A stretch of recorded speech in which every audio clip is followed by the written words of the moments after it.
যেদিনকে আমি আমার বাবার জানাজাটা আমি নিজে দিলাম, যেদিন আমি আমার বাবার গোসলটা আমি নিজে করাইলাম, যেদিন আমি আমার বাবার জানাজার ইমামতি আমি করলাম, যেদিন আমি আমার বাবার গোসলটা আমি দিলাম, যেদিন আমি আমার বাবুনির শেষ কাপড়টা কাফনের কাপড়টা আমার নিজ হাত দিয়া পরাইলাম, আল্লাহর কসম করে বলতে পারি ওই দিন আমি আমার মা বাবার কষ্ট, মা বাবার ব্যথা বুঝতে পেরেছি। আরে সন্তানেরা ভালো করে বুঝেন, ওই দিন আমি বুঝতে পারলাম, যেদিন শেষ কাপড়টা আমি নিজের হাতে পরাইলাম, ওই দিন বুঝতে পারলাম মা বাবার কেমন, মা বাবা, বাবা জিনিস কত দামি, পিতা মাতা কত দামি জিনিস, সেদিন বুঝতে পারলাম। যেদিন বাবার লাশটা আমি কাঁধে নিলাম, ওই দিন বুঝতে পারলাম বাবা কত দামি সম্পদ। রে মুসল্লি ভাইরা, এখানে জিজ্ঞাসা করেন যার মা নাই, যার বাবা নাই, তারে আপনি একটু জিজ্ঞাসা করে দেখেন মা বাবা কত দামি সম্পদ। রে মুসলমান ইমানদার আল্লাহর গোলাম, ওই দিন বাবার ভালোবাসা বুঝতে পারলাম, ওই দিন মার ভালোবাসা বুঝতে পারলাম। যেদিন বাবাকে জানাজার শেষ করে লাশটা কবরের মধ্যে রেখে আসলাম, ওই দিন বুঝতে পারলাম বাবার ভালোবাসা কত গভীর হয়, ওই দিন বুঝতে পারলাম বাবার ভালোবাসা কেমন হয়। রে মুসলমান ইমানদার আল্লাহর গোলাম, আজ তো এমন মন চায় আমার যা কিছু আছে যদি পারতাম সব সম্পত্তি দিয়াও যদি আমি আমার বাবারে যদি 1 ঘন্টার জন্য কবর থেকে উঠাইতে পারতাম, আল্লাহর কসম করে বলতে পারতেছি, আল্লাহর কসম করে বলি, দুনিয়ার সব সম্পদ যদিও দেওয়া লাগতো আমি দেওয়ার জন্য চেষ্টা করতাম। 1 ঘন্টার জন্য উঠায় বাবার একটু জড়ায় ধরা কপালের মধ্যে চুমা দিতাম। কারণ সন্তানের মুসলমান ভাই আবার আজকে এই মিম্বারে বসা শুধু আমার বাবার কারণে, কারণ আজকে আমার বাবা শক্ত থাকার কারণে আজকে আলেম হইতে পারলাম, হাফেজ হইতে পারলাম, মাওলানা হইতে পারলাম। কারণ রে মুসলমান ভাই আমার, ওই দিন বাবার ভালোবাসা বুঝতে পারলাম। রে সন্তানেরা, এই জন্য আল্লাহর রাসূল সাল্লাল্লাহু আলাইহি সাল্লাম বলেন, উজাহিদু ফি সাবিলিল্লাহ। আমার সাহাবী, তোমার যুদ্ধে যাওয়ার প্রয়োজন নাই, তোমার যুদ্ধ করার জন্য তোমার কোনো প্রয়োজন নাই। উজাহিদ উজাহিদু উজাহিদু, তোমার যুদ্ধে যাওয়ার কোনো প্রয়োজন নাই। যাও, তোমার বৃদ্ধ পিতা মাতা গড়ে আছে, যাও তুমি তোমার বৃদ্ধ পিতা মাতার খেদমত করো। রে মুসলমান ভাই আমার, আজকে সমাজের ভিতরে 90% মা বাবারা আজকে সন্তানের কাছে নির্যাতিত। অনেক সময় তো শোনা যায় মা বাবার এই সন্তান আবার টাকার জন্য, গাজার টাকার জন্য, নেশার টাকার জন্য মা বাবাকে হত্যা করে ফেলায়। এমন হাজার হাজার ঘটনা বাংলাদেশের মধ্যে আছে কিনা ভাই? রে মুসলমান ইমানদার আল্লাহর গোলাম, আল্লাহর রাসূল সাল্লাল্লাহু আলাইহি ওয়াসাল্লাম বলেন, মান আদরাকা আবওয়াইহি ইনদাল কিবারি আহাদুহুমা আও কিলাহুমা ফালাম ইয়াদখুলিল জান্নাহ। আল্লাহর হাবিব বলেন, রে আমার দুনিয়ার মুসলমানেরা, মান আদরাকা আবওয়াইহি ইনদাল কিবারি আহাদুহুমা, তুমি তোমার বৃদ্ধ পিতা মাতা ঘরের মধ্যে পাইলা আর তুমি তার খেদমত করতে পারলে না, আল্লাহর রাসূল বলেন ফালাম ইয়াদখুলিল জান্নাহ, তুমি জান্নাতে যাইতে পারলে না। আল্লাহর রাসূল বলেন এর চেয়ে হতভাগা, এর চেয়ে কপাল পুরা আল্লাহর জমিনে আর কেউ নাই। বলেন নাউজুবিল্লাহ। মুসল্লি ভাইরা, আপনারা জানেন আমি বিষয়ভিত্তিক আলোচনা করি। গত সপ্তাহ বলে দিয়েছিলাম যে এই সপ্তাহ পিতা মাতার হক সম্পর্কে আলোচনা করব ইনশাআল্লাহ। পিতা মাতার হক আল্লাহ পাক কুরআনুল কারীমের ভিতরে আমি একটা ছোট্ট একটা আয়াত আমি আপনাদের সামনে তেলাওয়াত করেছি। ওয়াসাইনাল ইনসানা বিওয়ালিদাইহি ইহসান, অর্থাৎ আল্লাহ পাক বলেন, ও দুনিয়ার সন্তানেরা, ও দুনিয়ার মানুষেরা, আমি তোমাদের উপরে শুধু ফরজ করি নাই, বরং ফরজে আইন কইরা দিছি। কি কইরা দিছে? ফরজে আইন। ওয়াসাইনাল ইনসানা বিওয়ালিদাইহি ইহসান, যে তুমি তোমার পিতা মাতার উপরে, তুমি তোমার পিতা মাতার সাথে সৎ আচরণ করো। কি করো? সৎ আচরণ করো। ওয়াসাইনাল ইনসান, ওয়াসাইনা এর অর্থ হচ্ছে ওসিহত করা। কি করা? ওসিহত করা। কথাগুলো বুঝবেন। ওসিহত এক জিনিস আর নসিহত আরেক জিনিস। যে আমি আপনাদেরকে কি করতেছি, এটা ওসিয়ত না, এটা নসিহত। এটা কি নসিহত। আর ওসিয়ত কাকে বলে? ওসিয়ত বলে ধরেন একজন পিতা মারা যাওয়ার আগে তার সন্তানকে ওসিয়ত করছে যে আমি যদি মারা যাই, আমার ব্যাংকে 2 লক্ষ টাকা আছে, 1 লক্ষ টাকা তুমি মসজিদে দান করে দিবা। 1 লক্ষ টাকা কি করবা? মসজিদে দান করবা। এখন পিতাই কথা বলার পরে সন্তান বলছে, হ্যাঁ ঠিক আছে বাবা, আপনি যখন মারা যাবেন আমি আপনাকে কথা দিলাম আপনার 1 লক্ষ টাকা আমি মসজিদে দান করে দেব। তখন এটা বাবা মারা যাওয়ার পরে এটা সন্তানের উপরে ওয়াজিব হয়ে যায়। সন্তানের উপর কি হয়ে যায়? ওয়াজিব হয়ে যায়। এটা কি বলে? ওসিয়ত। এটা কি বলে? ওসিয়ত বলে। আর আল্লাহ পাক বলেন, ওয়াসাইনাল ইনসানা বিওয়ালিদাইহি ইহসান। ও পৃথিবীর সন্তানেরা, আমি তোমাদেরকে নসিহত করতেছি না, বরং আমি তোমাদেরকে ওসিয়ত করতেছি যে তোমরা তোমাদের পিতা মাতার সাথে সৎ আচরণ করো। বলে সুবহানাল্লাহ। তাহলে আল্লাহ তাআলা কি বলছেন? যে আমি তোমাদেরকে কি করলাম? ওসিয়ত করলাম যে তোমরা তোমাদের পিতা মাতার সাথে সৎ আচরণ করো। কেন আচরণ করবা, কখন করবা? আল্লাহ পাক এটাও সুন্দর করে কোরআনুল কারীমের ভিতরে উল্লেখ করে বলেন, ওয়াকাদা রাব্বুকা আল্লা তা'বুদু ইল্লা ইয়্যাহু ওয়া বিল ওয়ালিদাইনি ইহসান। আল্লাহ পাক সূরা বনী ইসরাঈলের আয়াতের মধ্যে আল্লাহ বলেন, ওয়াকাদা রাব্বুকা আল্লা তা'বুদু وقضى ربك ألا تعبدوا إلا إياه وبالوالدين إحسان। আল্লাহ পাক বলেন, ও দুনিয়ার মানুষেরা, আমি তোমাদেরকে আদেশ করতেছি, ওয়াকাদা রাব্বুকা, 1 নাম্বার আদেশ, তোমরা তোমাদের রবের ইবাদত করো। কার ইবাদত করো? ওয়াকাদা রাব্বুকা আল্লা তা'বুদু ইল্লা ইয়াহু ওয়া বিল ওয়ালিদাইনি ইহসান।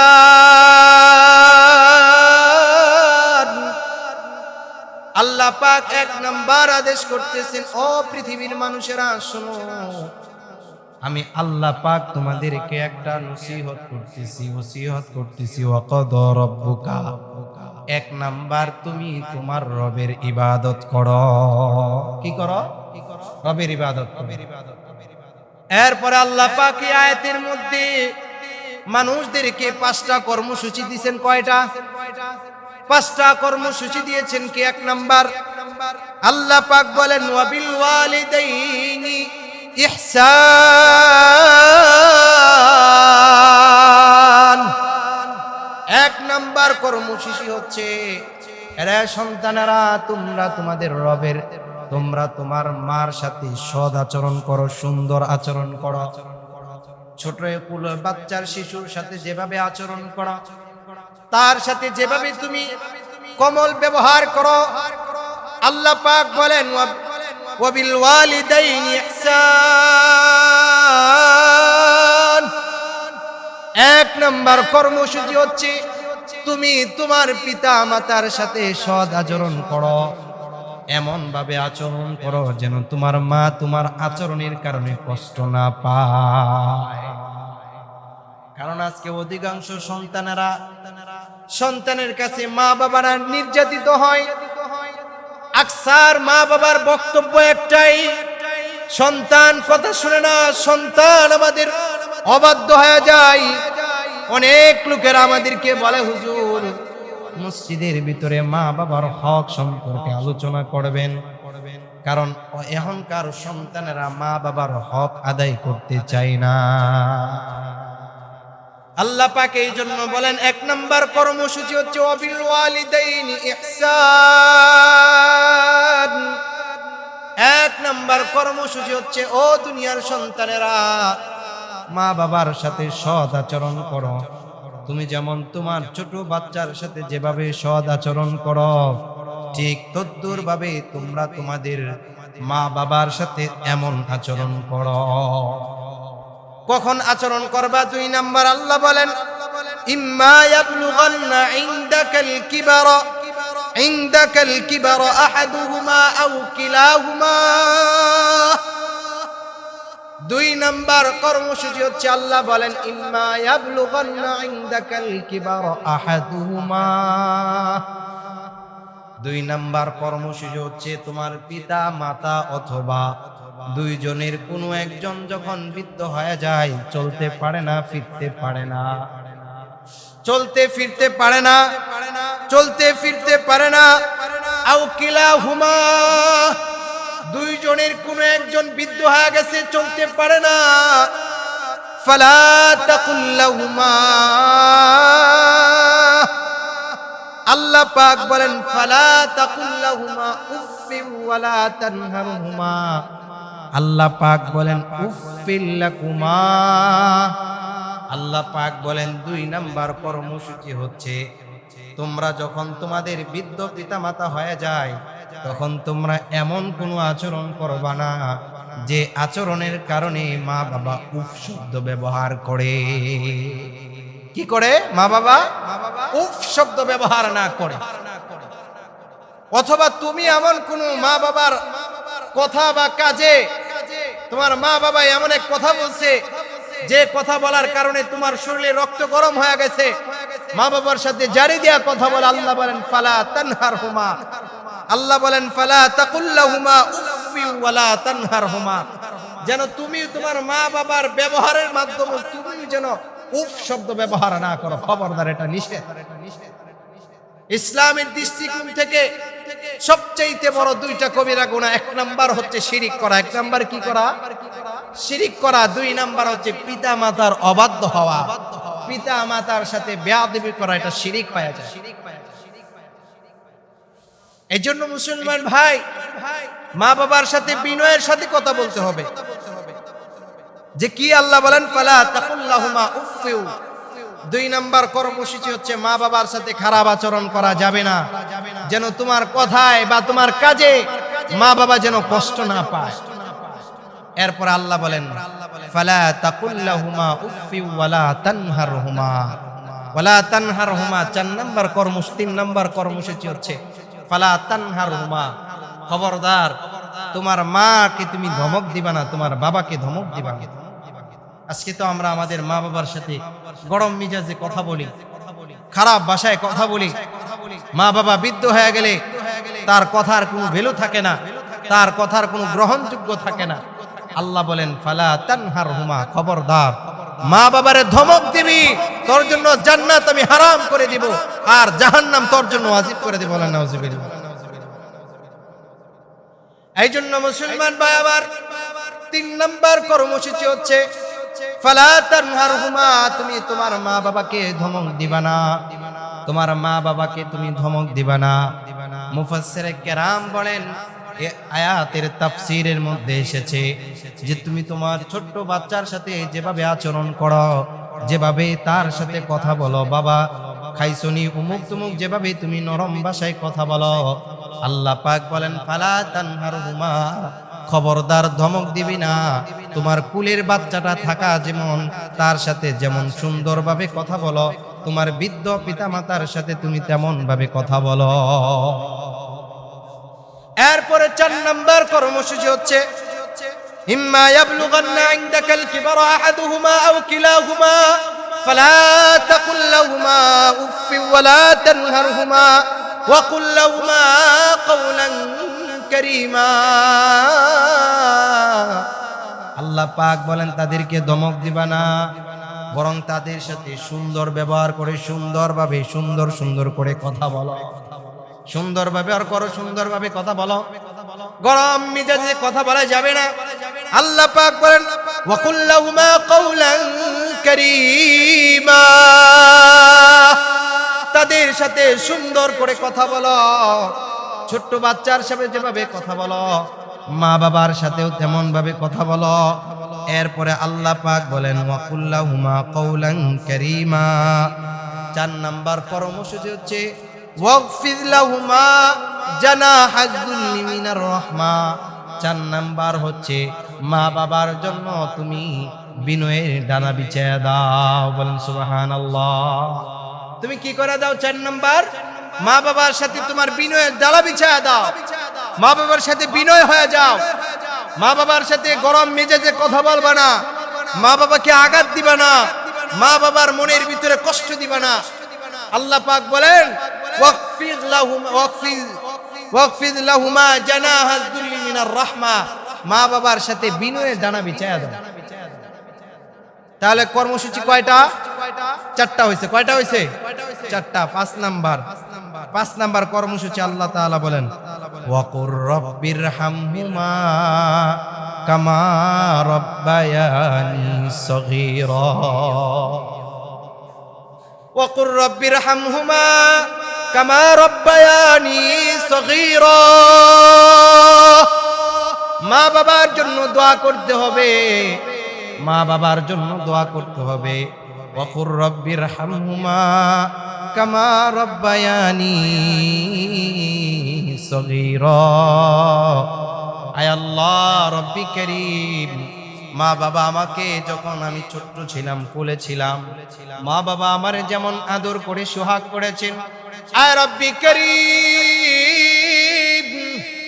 হে রব্বি করিম, মা বাবা আমাকে ছোট্টবেলা যেমন আদর করে কুলে রাখছে, রাতের বেলায় যদি বিছানায় প্রস্রাব করে দিতাম, মা আমার ভিজা জায়গায় শুয়ে মা তার বাম পাশে আমাকে রাখতো, বাম পাশে আমি প্রস্রাব করে দিলে মা তার শুকনা জায়গার মধ্যে আমাকে শোয়াতো, আবার যখন শুকনা জায়গার মধ্যে আমি প্রস্রাব করে দিতাম, মা তার বুকের উপর নিয়ে আমাকে শোয়াইতো।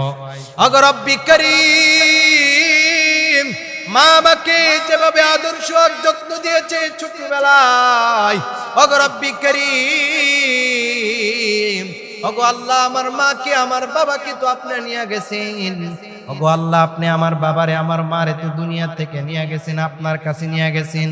ওগো রব্বি করিম,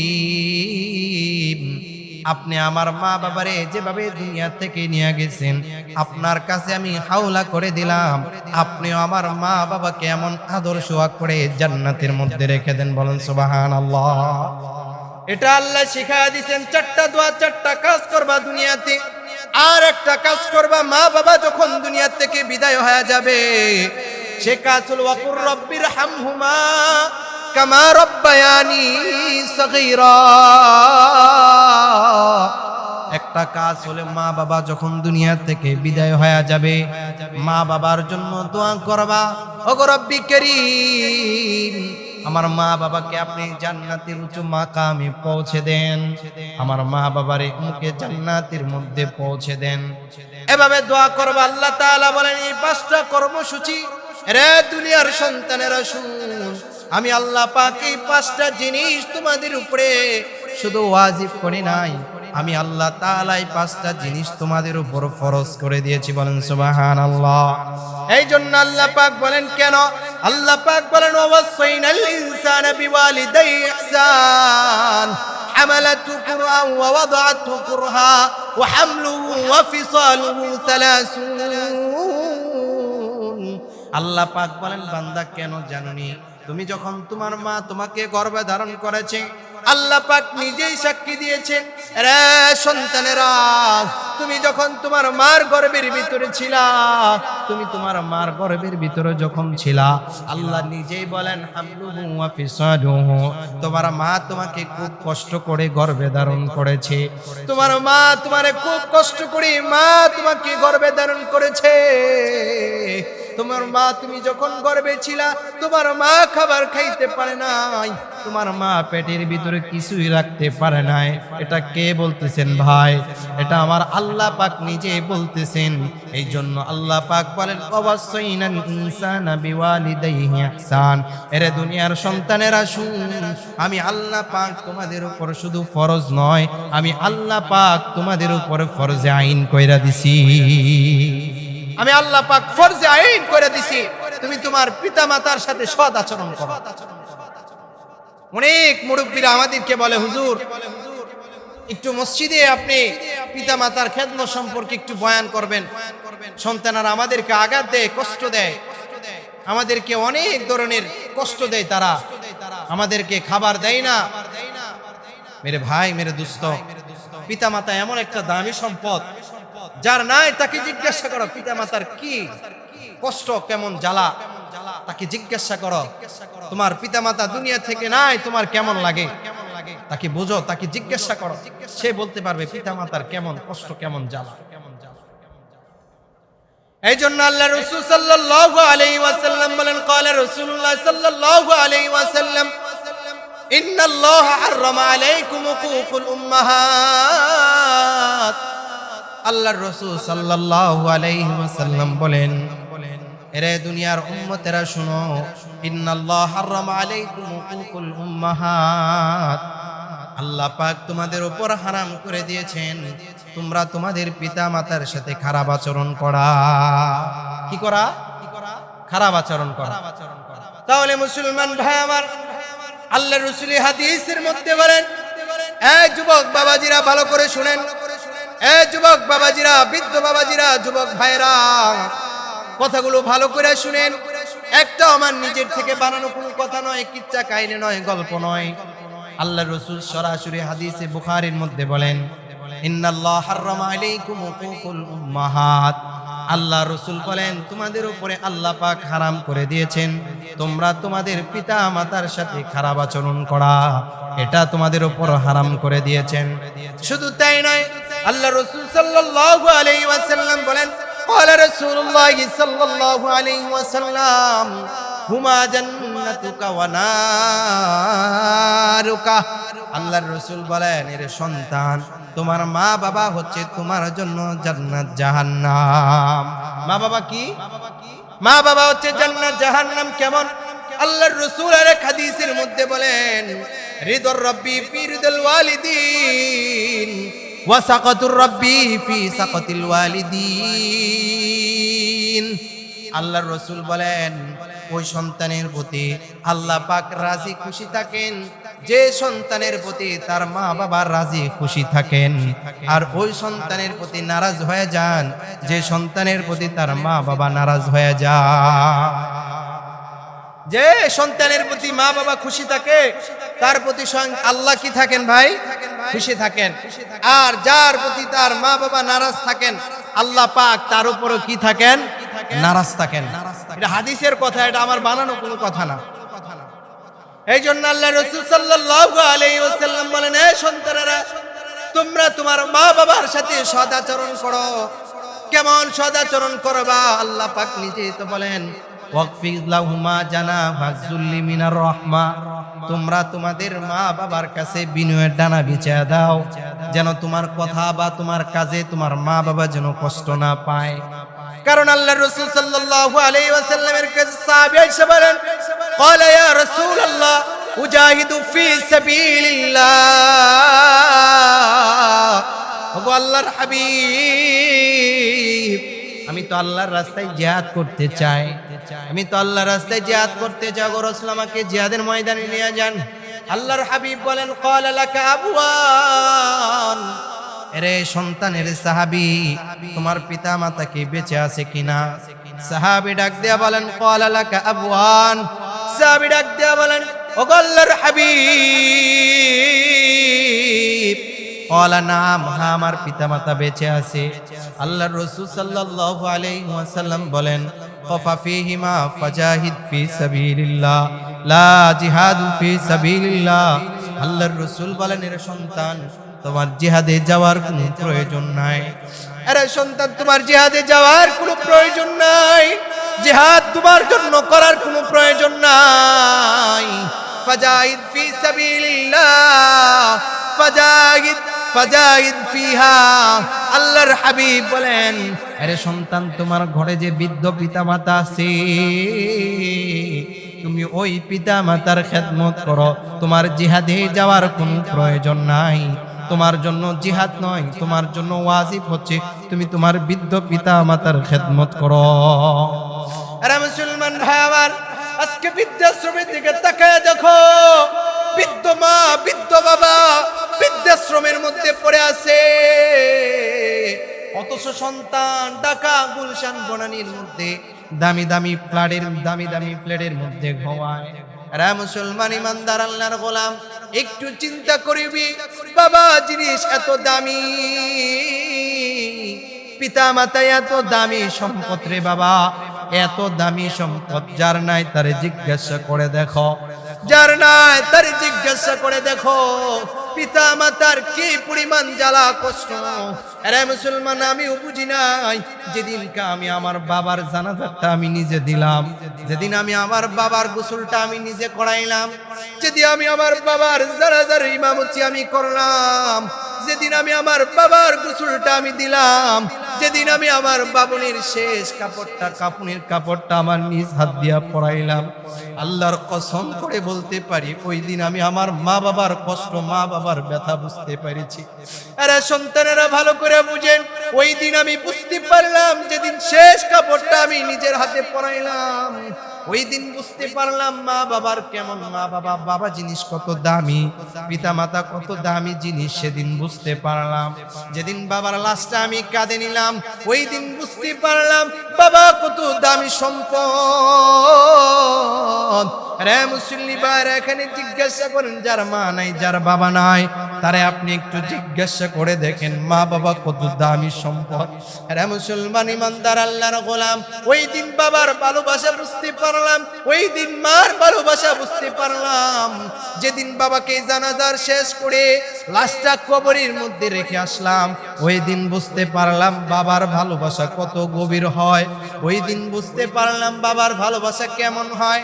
রে মুসলমান ইমানদার আল্লাহর গোলাম, আজ তো এমন মন চায় আমার যা কিছু আছে যদি পারতাম সব সম্পত্তি দিয়াও যদি আমি আমার বাবারে যদি 1 ঘন্টার জন্য কবর থেকে উঠাইতে পারতাম, আল্লাহর কসম করে বলতে পারতেছি, আল্লাহর কসম করে বলি, যদি 1 ঘন্টার জন্য যদি আমার বাবারে উঠাইতে পারতাম কবরে, দুনিয়ার সব সম্পদ যদিও দেওয়া লাগতো আমি দেওয়ার জন্য চেষ্টা করতাম।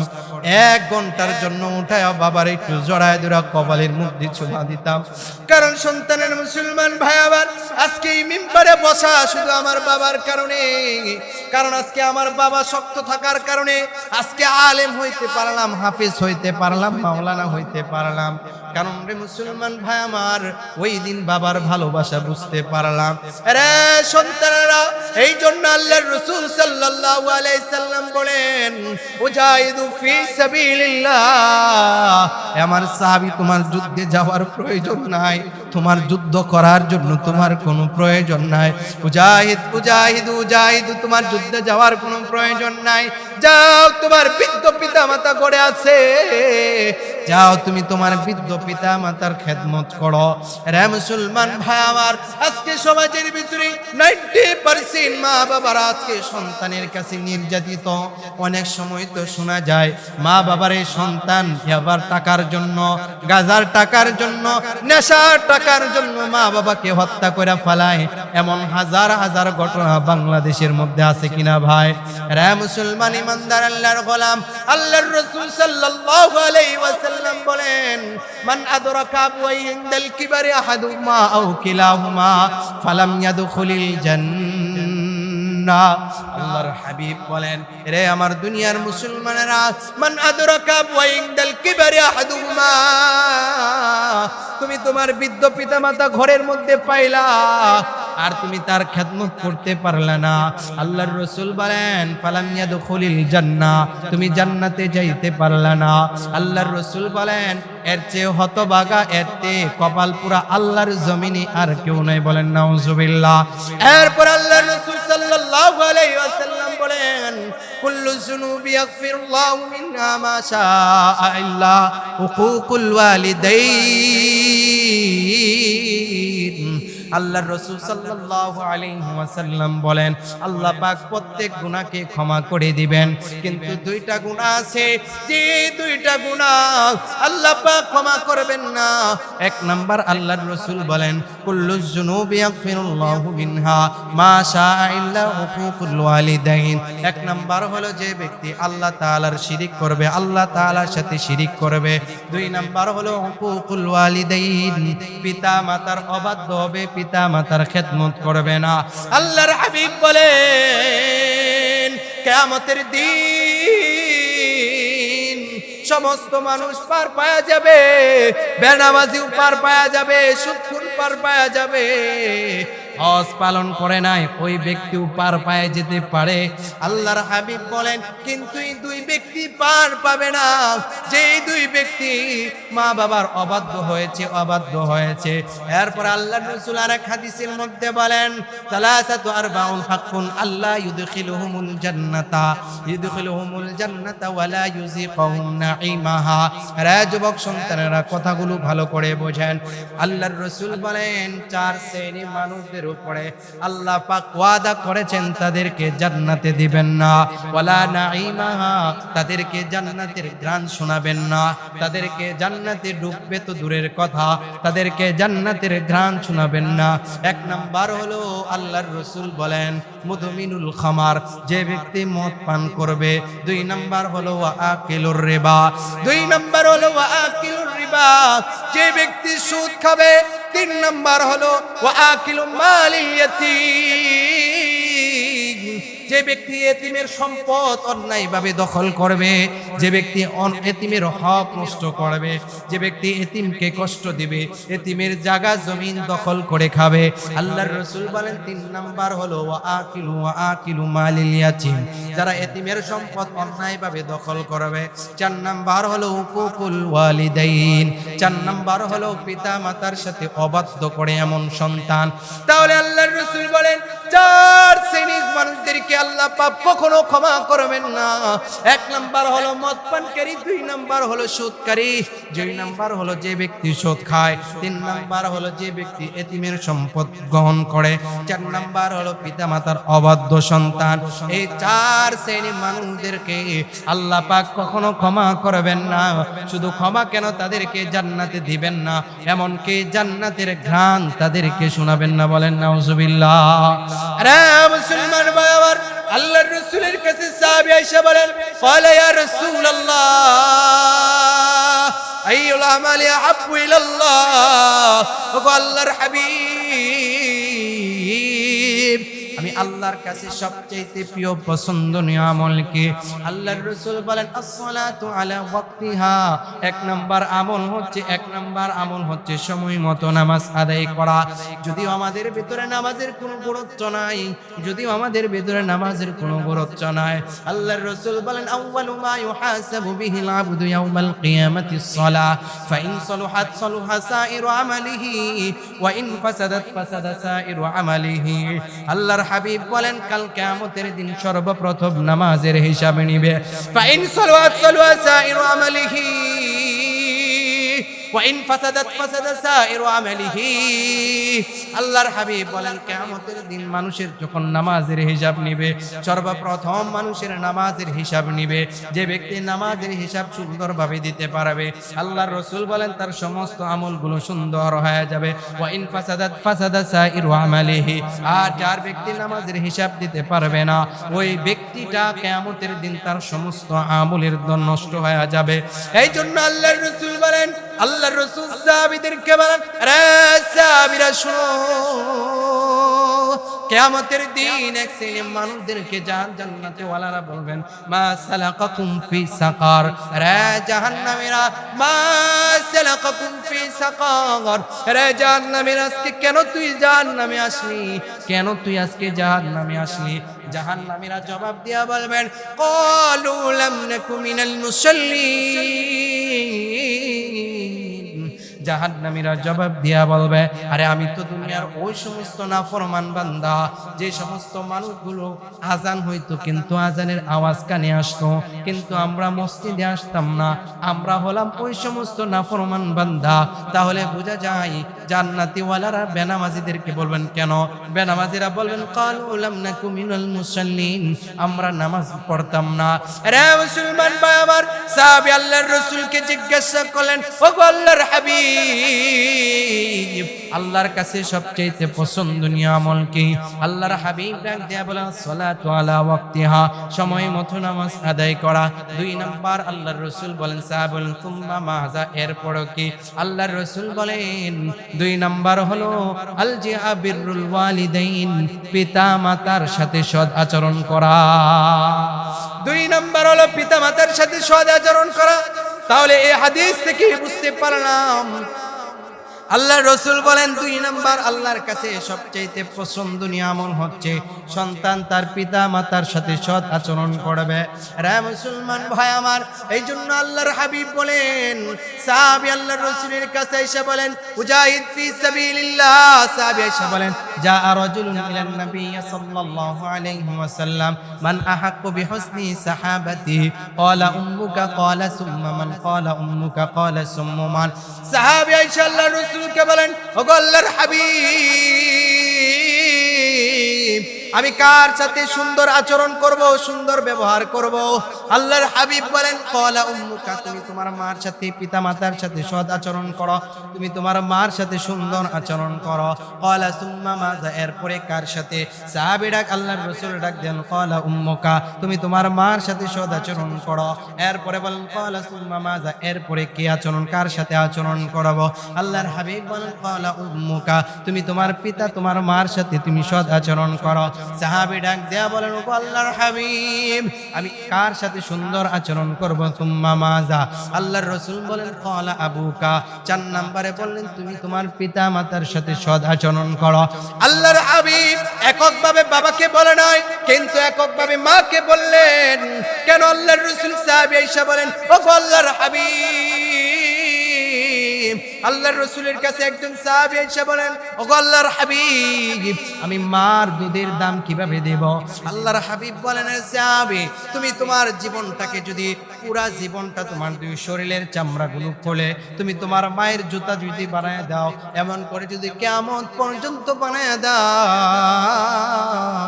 কিন্তু তোমার মার 1 ফোঁটা দুধের তুমি দাম দিতে পারবা না। রে সন্তান, শুধু তাই না, আল্লাহর হাবিব বলেন ওয়া ইন আখরাজাকা মিন মালিকা মিন কুল্লি শাইইন ফাহুয়া। আল্লাহর হাবিব বলেন, রে সন্তান, তোমার পিতা মাতা যদি তোমার সন্তান তোমার কোনো সম্পত্তি না দেয়, তোমরা 2 ভাই কথার কথা 2 কাঠা জমিন আছে, 1 ভাইকে সব সম্পত্তি দিয়া দিছে, তোমারে কিছুই দেই না। আল্লাহর রাসূল বলেন ওয়া ইন আখরাজাকা মিন মালিকা ওয়া ইন কুল্লি শাইইন, কিন্তু তোমারে কিচ্ছুই দেই নাই। আল্লাহর হাবিব বলেন, ওই অবস্থায় তুমি তোমার মাকে ধমক দিয়ে কথা বলতে পারবা না, ওই অবস্থায় তুমি তোমার মাকে কষ্ট দিতে পারবা না, ওই অবস্থায় তুমি তোমার পিতা মাতারই কষ্ট দিতে পারবা না। রে সন্তানেরা, এর চেয়ে বড় আর কিছুই হতে পারে না। যদি বলি মাকে কোনো কষ্ট দাও, বলে মা আমার বড় ভাইরে সব কিছু দিয়ে দিছে, আমার কিছু দেই নাই। রে মুসলমান, আল্লাহ বলেন, আল্লাহর রাসূল বলেন, তোমার পিতা মাতা সব যদি তোমার 1 ভাই কেউ দিয়া দেয়, এমন তো অবস্থায় তুমি তোমার পিতা মাতার সাথে খারাপ আচরণ করতে পারবা না। রে মুসলমান ইমানদার আল্লাহর গোলাম, তাহলে আল্লাহর রাসূল বলেন তুমি তোমার মার সাথে ভালো আচরণ করো, বাবার সাথে আচরণ করো। 4 বার এই কথাটা বললেন, তুমি তোমার মার সাথে করো। কিন্তু বড় আফসোস আর দুঃখের বিষয় হলো, হাজার হাজার মা আজকে বৃদ্ধাশ্রমের মধ্যে কান্দে। রে সন্তানেরা, আজকে বৃদ্ধাশ্রমের দিকে তাকায় দেখ, মুরব্বী বাবাজিরা সাংবাদিক যখন প্রশ্ন করলেন, সাংবাদিককে বললেন, আমি যখন মারা যাই আমার লাশটা আমার সন্তানদেরকে দিবি না। আরে মুসলমান, বুঝার চেষ্টা করো, একটা মা বাবা কতটুকু কষ্ট পাইলে, আঘাত পাইলে মা বাবা বলতে পারে আমি মৃত্যুর পর আমার লাশটা যেন আমার সন্তান না দেখতে পারে। আরে কপাল পোড়া সন্তান, তোমার মা আছে, আজকে তুমি মার কদর করতে পারো না। আল্লাহর কসম করে বলি, যে সন্তানেরা মা বাবার অবাধ্য হয়ে গেছো, তুমি যদি মক্কার ইমাম সাহেব হও, তুমি যদি হাজী সাহেব হও, তুমি যদি বড় আলেম হয়ে যাও, মুফতি সাহেব হয়ে যাও, আল্লাহর কসম করে বলতে পারি, আমার এই আলেমগিরি মুফতিগিরি, তুমি যদি সমাজের স্বেচ্ছাসেবক হও, তুমি যদি সমাজের একজন উল্লেখযোগ্য মানুষ হও, কিন্তু আল্লাহর কসম, আল্লাহর আদালতে তোমার চেয়ে বড় নিকৃষ্ট মানুষ আর কেউ নাই। কেননা মুসলমান, এই জন্য আল্লাহর হাবিব বলেন, রে দুনিয়ার সন্তানেরা, তোমাকে লালন পালন করতে গিয়া মা কতদিন পর্যন্ত ঘুমায় নাই। রে মুসলমান, তুমি তো জানো না, একজন বাবা তার সন্তানকে সুখে রাখার জন্য তার পুরা জিন্দেগিটা কোরবান করে দেয়। ঢাকা শহর হইলে দেখা যায়, বিভিন্ন জায়গায় দেখা যায়, বৃদ্ধ লোক চলতে পারে না, ফিরতে পারে না, রিক্সা চালায়, গাড়ি চালায়। রে মুসলমান, তুমি সন্তান হয়ে যদি বৃদ্ধ অবস্থায় যদি তোমার বাবা আজকে রিক্সা চালায়, মনে রাখবা তোমার সন্তান তোমার বৃদ্ধ হওয়ার পরে কিন্তু রিক্সা চালাইতে দিবে না, বরং বৃদ্ধাশ্রমের মধ্যে রেখে আসবে। ঠিক না বেঠে? আরে মুসলমান ইমানদার আল্লাহর গোলাম, এই জন্য মুসলমান আল্লাহর রাসূল বলেন, সাহাবী আয়েশা বলেন, ইয়া রাসূলুল্লাহ, আমি আপনার খেদমতে থাকতে চাই, আমি আপনার খেদমতে থাকতে চাই। আল্লাহর রাসূল বলেন, আমার খেদমতে থাকার প্রয়োজন নাই। তোমার ঘরের ভিতরে বৃদ্ধ মা আছে, তোমার ঘরের মধ্যে মা আছে, বাবা আছে, তোমরা যাও, তোমরা তার খেদমত করো, তাহলেই তোমরা তোমাদের খেদমতের হক আদায় হয়ে যাবে। এই জন্য আল্লাহর রাসূল সাল্লাল্লাহু আলাইহি সাল্লাম বলেন, মা মিন ওয়ালাদিন বাররিন ইয়ানজুরু ইলা ওয়ালিদাইন নাজরাতা রাহমাতিন ইল্লা কাতাবাল্লাহু লাহু বিকুল্লি নাজরাতিন হাজ্জাতান মাবরুরা। আল্লাহর হাবিব বলেন, রে সন্তানেরা শুনো, মা মিন ওয়ালাদিন বাররিন ইয়ানজুরু ইলা ওয়ালিদাইন, আল্লাহর হাবিব বলেন, তোমার ঘরের মধ্যে বৃদ্ধ পিতামাতা আছে, তোমরা তাদের চেহারার দিকে তাকাও। মা মিন ওয়ালাদিন বাররিন ইয়ানজুরু ইলা ওয়ালিদাইন নাজরাতা রাহমাতিন ইল্লা কাতাবাল্লাহু লাহু বিকুল্লি নাজরাতিন হাজ্জাতান মাবরুরা।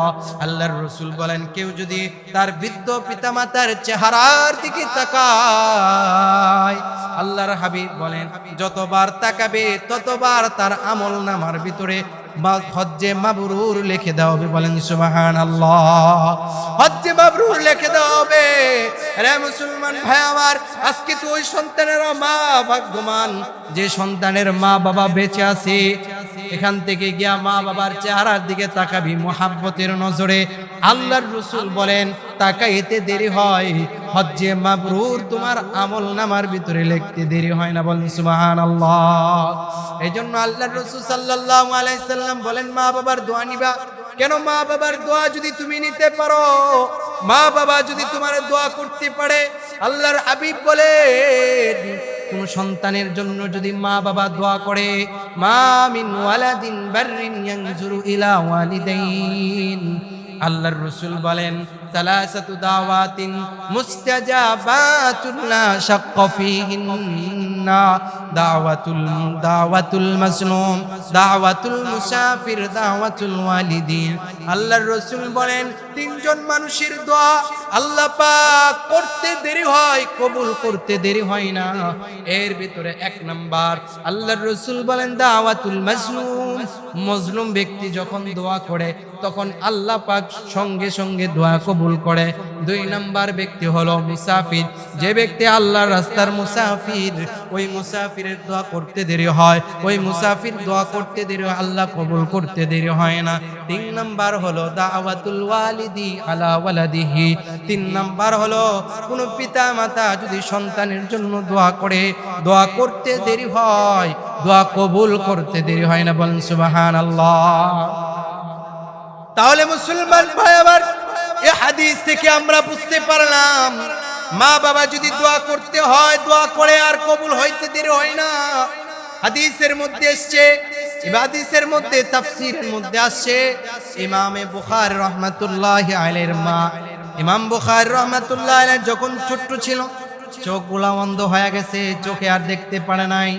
ইমাম বুখারী রাহমাতুল্লাহি আলাইহির মা সেজদার মধ্যে পড়িয়া আল্লাহর কাছে দোয়া করলেন, ওগো আমার রব, আপনি আমার সন্তানের চোখ দুইটা ভালো করে দেন, আপনি আমার সন্তানের চোখ দুইটা ভালো করে দেন। আপনি যদি চোখ না ভালো করেন, আমি ইমাম বুখারীর মা জায়নামাজ থেকে কপাল উঠাবো না। আল্লাহ পাক এলহাম বলে দিলেন, চোখ জায়নামাজ থেকে কপাল উঠায় দেখে ইমাম বুখারী রাহমাতুল্লাহি আলাইহির চোখ ভালো হয়ে গেছে। বলেন সুবহানাল্লাহ। শুধু ভালো হয় নাই, ইমাম বুখারী রাহমাতুল্লাহি আলাইহির চোখের মধ্যে আল্লাহ এমন পাওয়ার দিছে, রাতের আঁধারে অন্ধকারে বসে বসে কিতাব লিখতে পারতো। বলেন সুবহানাল্লাহ।